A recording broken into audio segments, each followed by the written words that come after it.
que operan con gas. En esa coyuntura, la CFE tuvo que absorber gastos millonarios para garantizar la continuidad de la generación de electricidad del país, cuando el precio del gas natural se disparó a niveles extremadamente elevados. A los privados les importó poco que el país se quedara sin electricidad, y de no ser por la existencia de una empresa robusta del Estado mexicano, la situación hubiera sido gravísima. Asimismo, es la CFE quien repara y restablece la infraestructura eléctrica, sin escatimar el costo de los esfuerzos cuando ocurren desastres naturales en el país, sin que las empresas privadas tengan un rol importante en ese sentido. Es un trabajo monumental que enfrenta en solitario la CFE con sus propios recursos, sin que los privados muevan un dedo.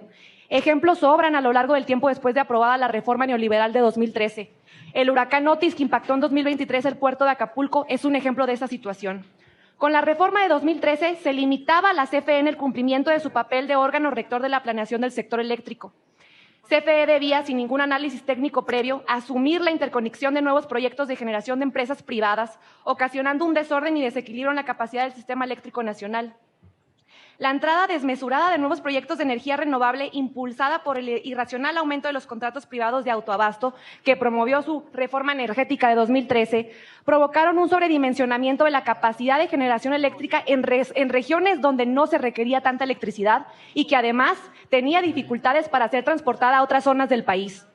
El sobredimensionamiento de la capacidad de generación por el incremento irracional de fuentes renovables es un fenómeno muy grave que están experimentando algunas naciones desarrolladas como Alemania y España por desregular sus mercados y no tener una planeación estratégica ordenada.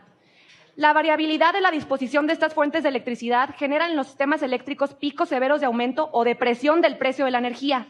Y cuando no hay buenas condiciones de viento ni de sol, son las plantas de generación fósil las que realizan el respaldo. Alemania ha tenido que recurrir a su enorme capacidad de generación con centrales de carbón para llenar los vacíos de las fuentes renovables. Alemania no ha podido deshacerse de sus plantas eléctricas de carbón a pesar del incremento masivo de energía eólica y solar. Por el lado de los hidrocarburos, así como a las CFE se le impusieron condiciones injustas de operación en un mercado asimétrico que la condenaban a su extinción, también a Pemex se le impusieron medidas muy desfavorables de competencia que a largo plazo terminarían por debilitar la operación.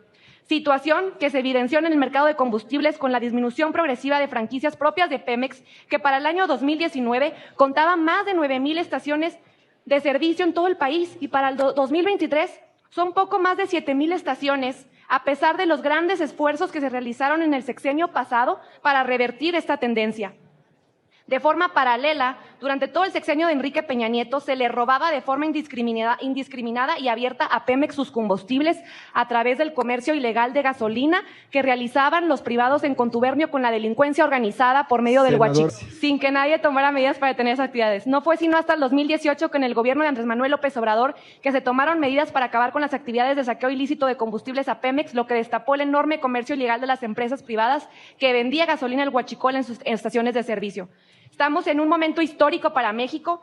Al fin se terminará con el despojo sistemático al que habían sometido a esta nación.